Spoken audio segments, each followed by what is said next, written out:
चलिए आज हम शुरू कर रहे हैं क्लास 12 का और सेक्सुअल रिप्रोडक्शन इन ह्यूमन का एक इम्पॉर्टेंट टॉपिक जिसका नाम है स्पर्मेटोजेनेसिस।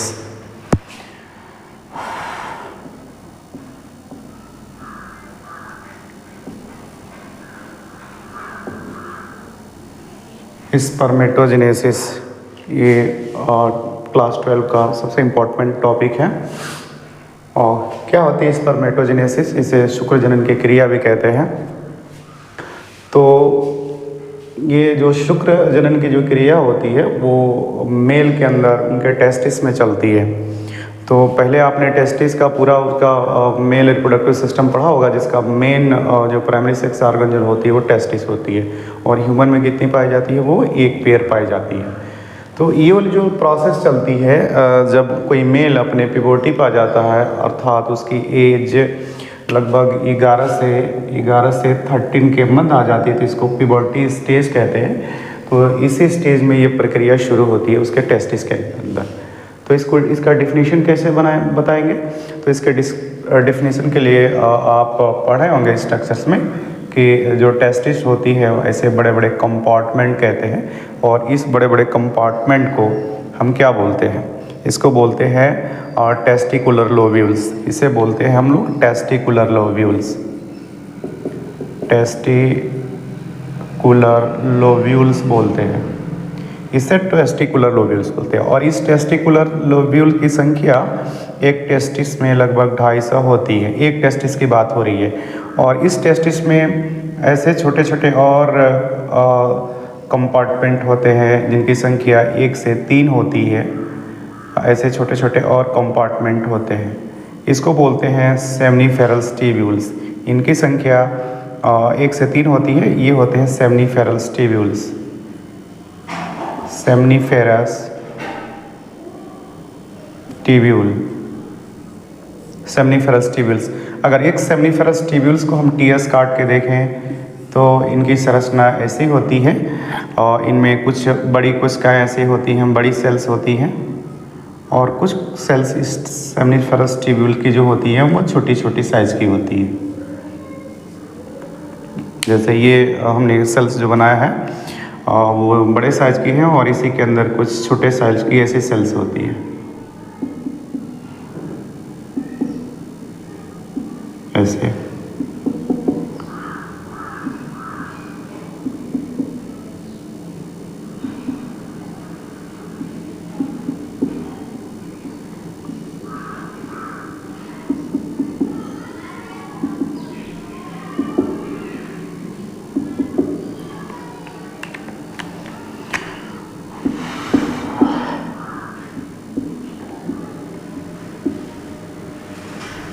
ये टीएस है, TS of seminiferous tubules.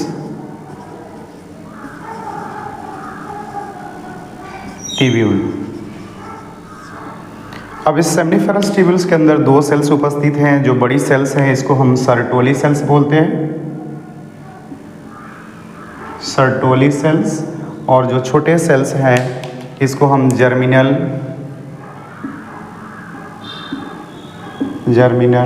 Sales, और इसी को स्पर्मेटोगोनिया कहते हैं। स्पर्मेटोगोनिया मतलब ये जर्मिनल सेल्स के अंदर जो स्पेशल सेल्स है उसको स्पर्मेटोगोनिया होती हैं। और इसी स्पर्मेटोगोनिया के अंदर मियासिस शुरू होती है, जिसके कारण स्पर्म का निर्माण होती है। तो अब डिफिनीशन हम स्पर्मेटोजेनेसिस का बता सकते हैं कि टेस्टिस के अंदर उपस्थित सेमनीफेरस ट्यूब्यूल्स में पाई जाने वाली जर्मिनल सेल्स के अंदर मियासिस से मैच्योर ओवम बनने की क्रिया को हम स्पर्मेटोजेनेसिस कहते हैं। इसकी 3 स्टेजेस होती हैं। तो हम इसको स्टार्ट करते हैं कि ये कैसे 3 स्टेजेस को देख सकते हैं। 3 स्टेजेस कौन कौन से हो सकती है इसमें? तो पहला होता है इसको बोलते हैं गुणन प्रवस्था, या इसे हम बोलते हैं मल्टीप्लिकेशन फेज।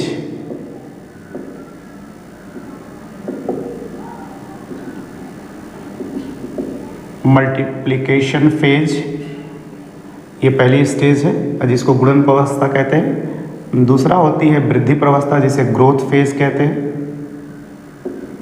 Growth phase.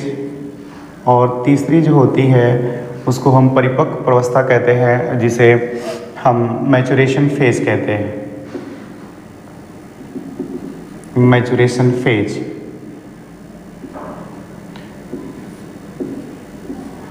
तो फिर से एक बार डेफिनेशन इसका बता दे रहे हैं। स्पर्मेटोजेनेसिस कहाँ चलती है, तो टेस्टिस है, और टेस्टिस का ये एलएस है जिसमें इससे बड़े बड़े कंपार्टमेंट दिख रहे हैं ऐसे, और एक टेस्टिस में संख्या 250 होती है, इसको बोलते हैं टेस्टिकुलर लोब्यूल्स। और टेस्टिकुलर लोब्यूल्स में सेमनीफेरस ट्यूब्यूल्स पाई जाते हैं जिसकी संख्या 1 से 3 होती है। तो आप अंदाज लगा लें कि दोनों टेस्टिस में मिलाकर सेमनीफेरस ट्यूब्यूल की संख्या कितनी हो सकती है। तो जो सेमनीफेरस ट्यूब्यूल्स होती है, इसका टीएस है, उसके टीएस में 2 तरह की सेल्स होती हैं। एक बड़े साइज की जो सेल्स होती है उसको सर्टोली सेल्स कहते हैं, जो छोटे साइज की जो सेल्स होती है उसे जर्मिनल सेल्स कहते हैं, और इसी को स्पर्मेटोगोनिया होती है। तो जब एक मेल अपने पिवोटी पे आ जाता है, 11 से 13 वर्ष की आयु में आता है, तो उसके अंदर ये स्पर्मेटोजेनेसिस अर्थात शुक्र जनन की क्रिया शुरू हो जाती है, और वो इसी के अंदर चलती है। और इसके 3 फेजेस होती हैं। 3 फेजेस कौन कौन सा, multiplication phase, growth phase, maturation phase. और जब फाइनल इन तीनों फेज कंप्लीट होने के बाद स्पर्म बन जाता है, तो आके वो ये जो सर्टोली सेल्स होती है इसमें आकर एम्बेडेड हो जाता है, धंस जाता है। उसके जो हेड होते हैं स्पर्म के, वो आके धंस जाते हैं। तो सर्टोली सेल का कार्य फिर क्या है, तो सर्टोली सेल्स इसको क्या करता है, स्पर्म जन बने हुए जो स्पर्म्स होते हैं उनको न्यूट्रिशन प्रदान करता है। तो चलिए इस पूरे स्पर्मेटोजेनेसिस की क्रिया को हम आरेख के द्वारा इसको समझने की कोशिश करते हैं कि कैसे होती है। तो 3 फेजेज इसकी हैं, मल्टीप्लिकेशन फेज, और पहला है मल्टीप्लिकेशन फेज, दूसरा है ग्रोथ फेज, और तीसरा है मैचुरेशन फेज। ये 3 फेजेज इसकी होती हैं, और इसको हम आरेख द्वारा समझने की कोशिश करेंगे कि ये कैसे होती है। चलिए, तो हम जो जर्मिनल सेल्स है उसके अंदर जो सेल्स पाई जाती है वो ट्विन स्टेज की होती है, और इस सेल को हम स्पर्मेटोगोनिया कहते हैं, स्पर्मेटोगोनिया। ये स्पर्मेटोगोनिया अपने आप में डिप्लॉयड होती है। क्रोमोसोम की बात करें तो इसमें 46 क्रोमोसोम्स होते हैं। ये स्टार्टिंग में क्या करती है, ये स्टार्टिंग में पहले डिवीजन करेगी, स्टार्ट करेगी, माइटोसिस डिवीजन करेगी, और अपने सेल्स को नंबर को बढ़ाती है, अपने नंबर को बढ़ाती है। माइटोसिस डिवीजन करेगी, तो यानी अर्ली स्टेज में इसमें क्या हो रही है, स्पर्मेटोगोनियन सेल्स में क्या हो रही है, तो माइटोसिस हो रही है। तो याद रहे कि स्पर्मेटोजेनेसिस की क्रिया में स्पर्मेटोगोनियन जो सेल्स, जो जर्मिनल सेल्स के अंदर उपस्थित है, उनके अंदर क्या हो रही है, तो पहले माइटोसिस होती है, और माइटोसिस से स्पर्मेटियन गोनिया की जो सेल्स होती है अपने नंबर बढ़ाते हैं, नंबर में इंक्रीज कर लेते हैं। और इस सभी चूँकि माइटोसिस हो रही है तो पोलैरिटी सबकी सेम्स होती है, तो सभी ये ट्विन स्टेज के हैं। कैसे ये सारे अभी ट्विन स्टेज के ही हैं। ये ट्विन स्टेज का मतलब ये सभी अभी डिप्लॉयड हैं, सभी अभी डिप्लॉयड हैं। तो ये इतनी जो इसकी नंबर जब इंक्रीज कर रही है, तो यही इसका फर्स्ट स्टेज है जिसे बोलते हैं मल्टीप्लिकेशन फेज।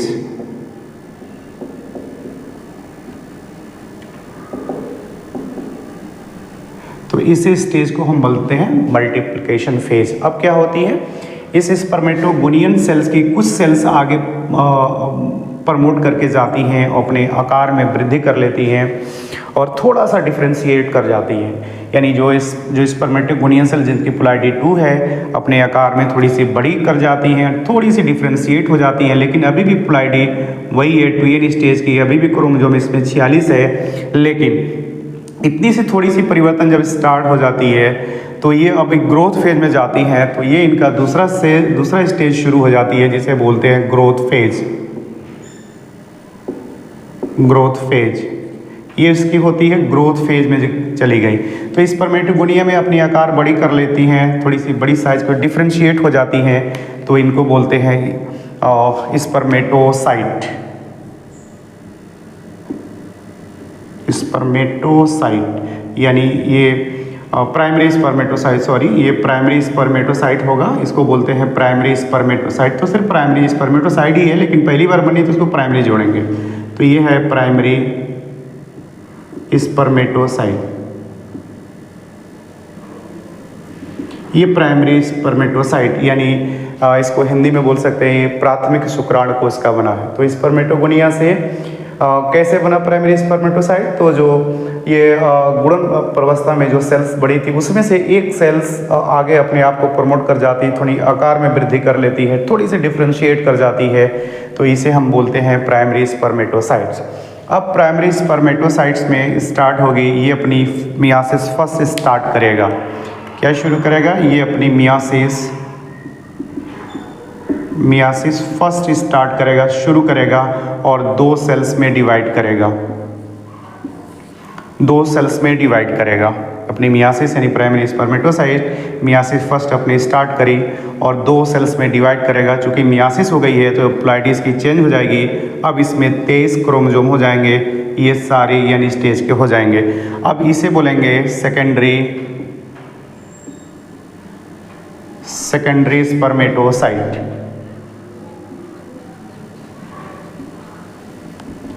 अर्थात ये हो गई द्वितीय शुक्राणु कोशिका।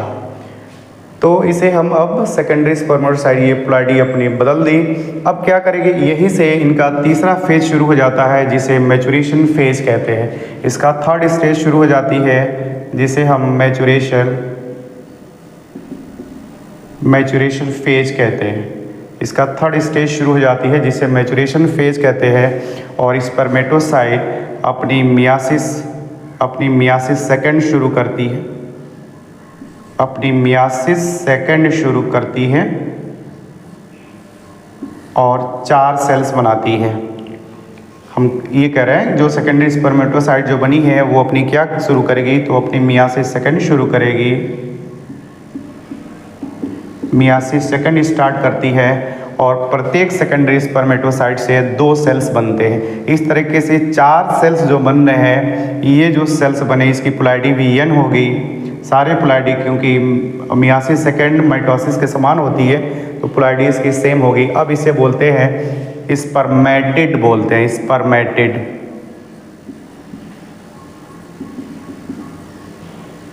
स्पर्मेटिड बोलते हैं, हिंदी में इसको शुक्राणु पूर्व कहते हैं। तो मियासिस सेकेंडरी स्पर्मेटोसाइट में मियासिस सेकंड से 4 प्रकार की कोशिकाएं बनी।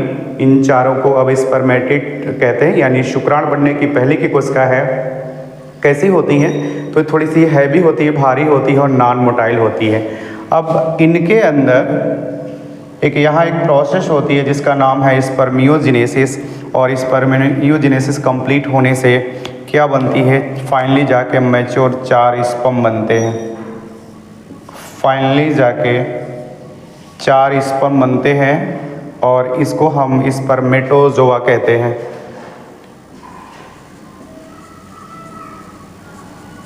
स्पर्मेटोजोआ, और स्पर्मेटोजोआ का ही दूसरा नाम स्पर्म है। तो ये मैच्योर स्पर्म है और इनके मध्य यानी जो स्पर्मेटिड है वो स्पर्मेटिड से स्पर्म बनने के मध्य एक प्रोसेस होती है, क्रिया होती है जिसे हम बोलते हैं स्पर्मियोजेनेसिस।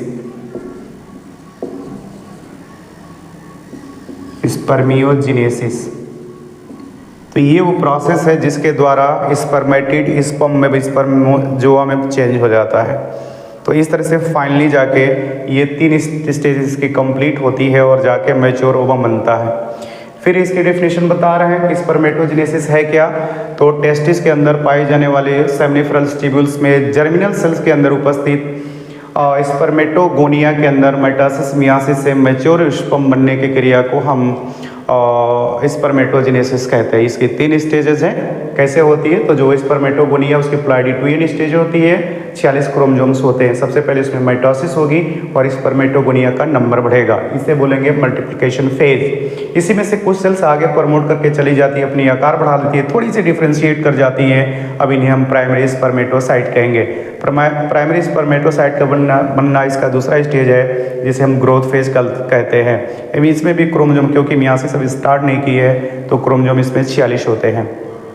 दूसरा, अभी अपनी मियासिस फर्स्ट स्टार्ट करेगी और 2 हैप्लॉइड सेल्स बनाएगी, क्रोमोसोम भी घट गए और ये सब यानी क्योंकि मियासिस ने अपनी स्टार्ट कर दी।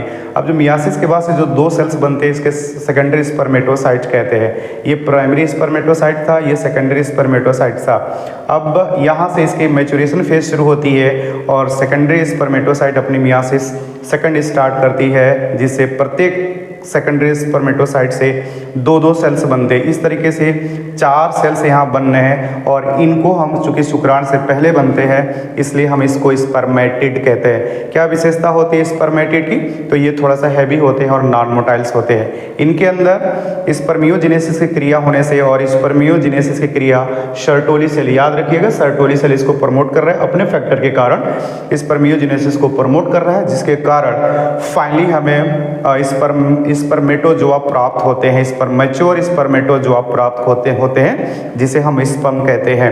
और ये कैसे हैं, इनकी क्या विशेषता है? तो ये अब हल्के हो गए हैं और मोटाइल हो गए हैं। तो स्पर्मेटिड और स्पर्मेटोजोआ में अंतर पूछी जाती है तो 2 अंतर इसमें स्पष्ट होती हैं। जो स्पर्मेटिड होते हैं वो हैवी होते हैं, नॉन मोटाइल होते हैं, जबकि स्पर्मेटोजोआ होते हैं वो हल्के होते हैं यानी लाइट होते हैं और मोटाइल होते हैं।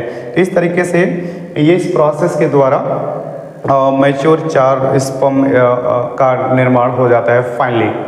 तो यहाँ से हम 2 क्वेश्चन पूछ रहे हैं और सब लोग कमेंट बॉक्स में ज़रूर लिखिएगा कि प्राइमरी स्पर्मेटोसाइट से कितने मैच्योर स्पर्म बनेंगे, पहला क्वेश्चन तो ये। और दूसरा क्वेश्चन होगा सेकेंडरी स्पर्मेटोसाइट से कितने मैच्योर ओवम बनेंगे। तो ये ज़रूर आपके बॉक्स में लिखिएगा, कमेंट इसमें ज़रूर लिखिएगा, आंसर ज़रूर दीजिएगा। और अगर वीडियो अच्छा लगेगा तो इसे ज़रूर शेयर करिएगा। ये वही चीज़ है, एनसीईआरटी की सारी लाइन है। इसको करने के लिए आप या तो 15,000 20,000 या तो ऑफलाइन कोचिंग करेंगे तो 60,000 लगेगा, और अगर आप ऑनलाइन लेते हैं तो भी 15,000 16,000 रुपये लग जाते हैं। ये आप चेक करेंगे एनसीईआरटी, तो एनसीईआरटी की सारी बात जितनी लिखी गई है सारे इसमें मेंशन है। ईपी बोर्ड के लिए भी मेंशन है, सीबीएसई बोर्ड के लिए है और नीट के लिए भी सारे जो क्वेश्चन हमने पूछा है, प्राइमरी स्पर्मेटोसाइट से कितने स्पर्म बनेंगे या सेकेंडरी स्पर्मेटोसाइट से कितने स्पर्म मैच्योर स्पर्म बनेंगे, ये सारे नीट के क्वेश्चन है। दूसरा कि स्पर्मेटिड और जो बोर्ड वाले एग्जाम वाले बच्चे हैं उनकी स्पर्मेटिड और स्पर्मेजोआ में क्या अंतर होती है, ये जरूर कमेंट बॉक्स में ज़रूर लिखिएगा। Thank you.